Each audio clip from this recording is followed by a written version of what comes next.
Sam Neill and Rosanna Brazzi star in The Final Conflict tomorrow night at 9 on CFTO TV. For Sunday, this is Ontario's most watched local newscast, Night Beat News, with Christine Bentley and the CFTO News team. Good evening. Metro Police will not start job action tomorrow. Today, the Metro Toronto Police Association and the Police Commission reached an interim contract settlement. As Ken Sherman reports, the last-minute breakthrough came despite hard feelings and some bitter name-calling between the two parties. More than 2,000 members of the Police Association arrived at the Constellation Hotel to find a letter from their president accusing their employer, the Police Commission, of mounting a propaganda campaign designed to divide and conquer the association. They are dinosaurs. They were dealing in half-truths. They were attempting to divide this membership. And it's an old labor tactic from way back, and I'm sure most of you are aware of it. At issue are negotiations to replace the old contract, which expired December 31st. 10 days ago, the association decided to stop issuing tickets and summonses if the commission didn't improve its offer. The commission responded by distributing a letter accusing the association of misrepresentation and harmful bargaining tactics. But in the closed-door meeting, Association President Paul Walter said that a compromise had just been reached yesterday, despite the name-calling on both sides. Well, right now we have negotiated an interim settlement with the Police Commission. It's a settlement which establishes some fringe benefits that we've long been desirous of obtaining. The key issues were wages and a number of contract rollbacks sought by the Commission. The Commission withdrew its demands, and both sides agreed to an interim 4.75% increase in wages, which would bring a first-class constable to $33,400 a year. An independent arbitrator will decide later if the police should get the 6.6% they are asking for. The settlement will be scuttled if the Commission doesn't agree in meetings tonight and tomorrow to give civilian members of the Police Association the same raises. But if all goes well, there will be a ratification vote in 2 weeks. Ken Sherman, CFTO News. It has been a tragic weekend where fires are concerned. 2 people are dead following a fire at 55 Triller Avenue in the early hours of the morning. Tenants in the building noticed smoke coming from apartment 2307. When fire and police officials arrived, they found the fire had burned itself out, but the apartment was filled with smoke and a man and a woman were found dead. The woman's identity has not been released. The man has been identified as 62-year-old James Osborne Robb. The cause of the fire is under investigation. And 2 young children from the Port Perry area northwest of Oshawa were killed early today when a fire raged through their home. The fire was in the village of Epsom, north of Uxbridge on Old Brock Road. It was discovered by John Began just before 3 this morning. He managed to escape, but his 2 sons, 6-year-old Jeffrey and 3-year-old Michael, perished in the blaze. The boy's mother, Darlene, was visiting neighbors at the time. John Began was admitted to Port Perry Hospital with minor cuts and burns and is reported to be in shock. The house was gutted. Damage is estimated at more than $50,000. Both the Ontario Fire Marshal's Office and Durham Regional Police are investigating. And an early morning fire that forced the evacuation of the Four Seasons Hotel in Belleville has left 2 people in hospital. One of them is a Belleville firefighter who is listed in serious but stable condition, suffering from smoke inhalation. The other person, a 30-year-old woman, was taken to hospital in Kingston, suffering from second-degree burns to the upper part of her body. Damage in the fire is estimated at $150,000. The cause is under investigation. As we reported last night, 2 men were seriously injured when they fell 60 feet down an elevator shaft in Mississauga. More from Peter Durant. John Rosak of Inverhouse Drive and Angelo Racaya of Atwater Avenue, both in their early 20s, were rushed to hospital last night after falling 7 floors down an elevator shaft at this high-rise building on Fowler Drive. Police say the 2 were fooling around in the hallway when they crashed against the elevator doors. Police say the doors then gave way and the 2 men tumbled down the shaft. One of them crashed through the roof of the elevator, which was sitting on the 1st floor. Both are in serious but stable condition at Mississauga General Hospital.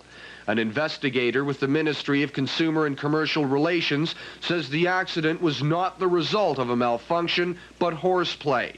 In a similar accident last year, one man was killed and another was seriously injured when they fell 9 floors following a scuffle at a building in North York. Peter Durant, CFTO News. An 18-year-old Toronto man was murdered at the Collins Bay medium security prison near Kingston last night. Ontario Provincial Police say Thomas Morden of Toronto, who was serving a 3-year jail term for robbery, was stabbed in the chest around 9 o'clock. He died an hour later in hospital. So far, no arrests have been made. Meanwhile, police are also investigating a stabbing last night of a 25-year-old inmate of Millhaven Penitentiary. The lawyer for Kathy Evelyn Smith may appeal to a higher court in the case involving the death of comedian John Belushi. The Ontario Supreme Court of Appeal had ruled that 9 affidavits filed by witnesses in California could not be excluded from the extradition hearing. Defense lawyer Brian Greenspan says he may go to the Supreme Court of Canada, dragging the case out for another year. Live every day to its fullest and learn to enjoy the simple pleasures of Mother Earth. That is the motto that has inspired one of Canada's oldest living legends, Jack Rabbit Johansson. Jack Rabbit, who is 110 years young, was in Ottawa today kicking off a campaign for the Canadian Ski Museum. Peter Van Dusen reports. Canada's best-loved skier, Herman Smith Johansson, nicknamed Chief Jackrabbit by the Indians who marveled at his nimble skills on 2 wooden sticks. In June, he enters his 110th year.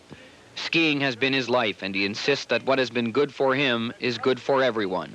Everybody, young and old, everybody who has the fortune to live in a country where there is snow can use those skis and get health and happiness out of it.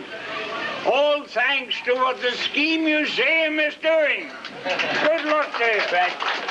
Jackrabbit is in Ottawa to launch a $500,000 nationwide fundraising campaign dubbed the Jackrabbit 110.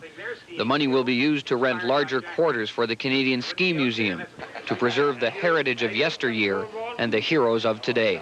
Now, Canada is a lot to skiing, as we all know. It's because of people like Jackrabbit that the Steve Podborskys and the Todd Brookers and those that Ray just mentioned and many more are out there. Now, there is also a mini museum tribute to Johansson himself at the Dow's Lake Pavilion. He insisted on cutting the ribbon with his trusty jackknife. The tribute includes a bust and a film biography. Jackrabbit Johansson's lifelong mission has been to participate, and occasionally he still straps on the sticks. Toronto's harbourfront celebrated another day of cold weather fun today. The big highlight this afternoon was the 3rd annual Molson Ice Canoe Race. Now, the idea of all this was to somehow get a 300-pound canoe over a tricky 4.8-kilometer course. Teams from Ontario and Quebec competed for a first-place prize of $750. Molson Winterfest 84 winds up next weekend after another full slate of activities. Exhibition Place in Toronto has been a virtual crowd scene this weekend. As Glenn Cochran now reports the reason, well, we'll let him tell you. The event is called the Cycle Canada Motorcycle Show, and like the man says, there was something there for everybody's taste, depending on how many tracks you want to lay down in the sands of life, 1, 2, 3, or 4. And there was a surprisingly large variation in the amount of speed, style, and comfort that bike manufacturers are offering this year. This little Honda, for instance, costs about $600. Just a thing to buzz off to nursery school in on those damp days when you're trying to save the hairdo. On the other end of the scale, if your heart is set on this Harley, nip down to the bank, kickstart the loan manager, and it's yours for $12,300 smackers. The 8th annual motorcycle show drew its largest crowd of cyclists yet, many of them wearing the rough sort of attire that bikers fancy. And speaking of fancy, this display, called Artistry in Iron, shows just what can be done with paint, chrome, and elbow grease.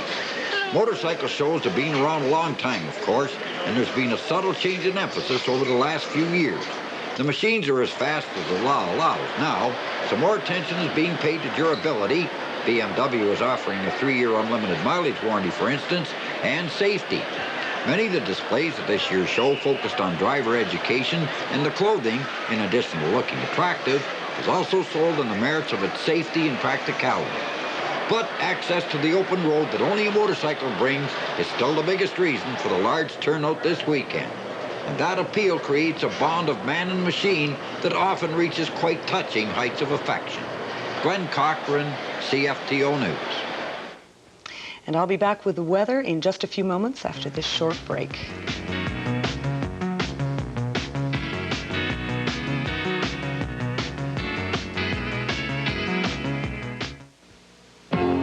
RE/MAX sells more homes per agent than most real estate companies because they're all full-time professionals. When you list with RE/MAX, you can be assured of the right real estate agent and the right home buyer. RE/MAX, we're changing the way you feel about real estate people. Above the crowd, RE/MAX Realtors, we're clean and proud, going above the crowd, above the crowd. Cheese pleases breakfast. Cheese please. Cheese pleases lunch and cheese pleases kids. When you serve them in a bunch, cheese pleases mother. Cheese please. Cheese pleases soup and cheese pleases pasta. When it's dinner for the group, cheese pleases veggies. Cheese please. Cheese pleases pie and cheese pleases people. Show your cheeses more warmth, serve them up in the meal more often. Cheese please. Well, the weather picture looks good for tonight. The flurry activity has just about ended. Looking at our live color weather radar, we can see that some of the flurry activity is still lingering on around our area, remaining partly cloudy overnight, but at least it will be milder than originally forecast. -7 our low tonight instead of -9, as we mentioned earlier. Monday, mainly cloudy with snow developing late in the day, highs around -5, dropping to between -14 and -18 overnight. Tuesday morning.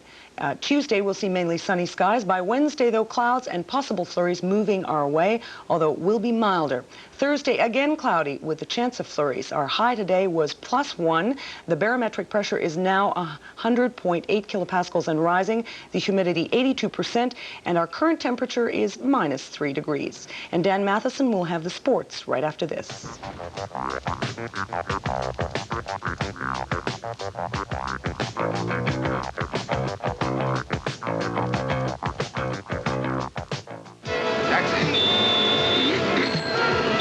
If you were a throat in today's world, you could get a little irritated too, a little sore. And who could blame you? But Acta could help, because Acta throat soothers are like a breath of fresh air to quickly soothe your throat with a refreshing burst of menthol medication. Acta throat soothers from Vicks. In today's world, they're like a breath of fresh air for your irritated throat. The Molson Light Challenge. 5 days of non-stop excitement, non-stop thrills, non-stop world-class tennis action between 8 of the world's best. Connors, Leonard, Noah, Velas, and 4 other stars fighting it out in 4 matches per night of championship tennis.